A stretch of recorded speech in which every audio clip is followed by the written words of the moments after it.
Hi friends, last 2-3 ഇയേഴ്സായിട്ട് എൻ്റെ main hobby കുറച്ച് fruit trees എല്ലാം കളക്ട് ചെയ്ത് ഒരു ഫാം സെറ്റപ്പ് ചെയ്യലായിരുന്നു. നമുക്ക് ആ ഫാം പോയി ഒന്ന് വിസിറ്റ് ചെയ്യാം.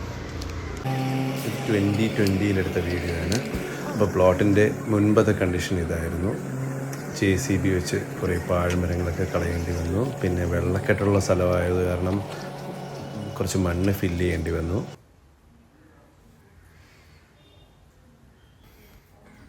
ഇത് ഇന്നെടുത്ത വീഡിയോ ആണ്.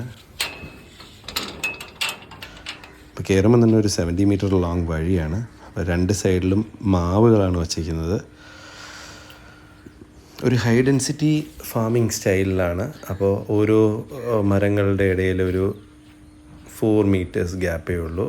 അപ്പോൾ അതുകൊണ്ട് തന്നെ നമ്മൾ പ്രോപ്പറായിട്ട് തന്നെ പ്രൂൺ ചെയ്യണം, അതിനെ ട്രെയിൻ ചെയ്ത് പ്രോപ്പർ ഷേപ്പിൽ നിർത്തണം.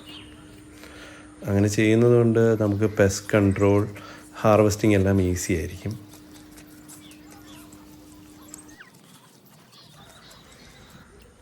ആ വഴി കഴിഞ്ഞിട്ട് പിന്നെ ഒരു ഓപ്പൺ ഏരിയ എത്തും. അവിടെയും പേര, അതായി കാണുന്നത് പേരയാണ്.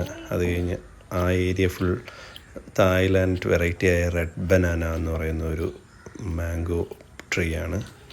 ഇത് ലാസ്റ്റ് ഇയറും ഈ വർഷവും കാച്ചിട്ടുണ്ട്. പിന്നെ ഇത് കോട്ടൂർക്കോണം, ശീമച്ചക്ക, പിന്നെ ഇതേപോലെ തന്നെ കുറേ നെല്ലി, സപ്പോട്ട, സ്റ്റാർ ഫ്രൂട്ട്, ജാമ്പ, അബിയു, സാന്തോൾ, ഈ ടൈപ്പ് മരങ്ങളെല്ലാം വെച്ചിട്ടുണ്ട്. ഇത് ഇനി കാണാൻ പോകുന്നത് കാറ്റമോൺ എന്ന് പറഞ്ഞൊരു ഒരു ടൈപ്പ് മാവാണ്. അത് ഇത്തവണ നിറയെ കാച്ചു. ഇതൊരു തായ്ലാൻഡ് വെറൈറ്റിയാണ്.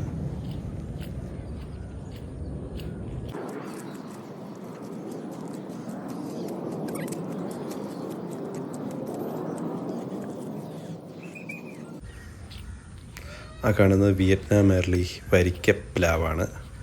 ഇത്തവണ നിറയെ കാച്ചു. നല്ല ടേസ്റ്റാണ് ഈ ചക്കയ്ക്ക്. പിന്നെ മുള്ളാത്തി, ഇത് R2E2. ഇവിടെ ഏകദേശം 180 മരങ്ങൾ നട്ടിട്ടുണ്ട്. അപ്പോൾ അതിൻ്റെയൊക്കെ വിശേഷങ്ങളും ഇവിടുത്തെ ബാക്കി കാര്യങ്ങളുമായിട്ട് ഇനിയും വീഡിയോ ഇടാം. Thank you for watching this video. Bye bye.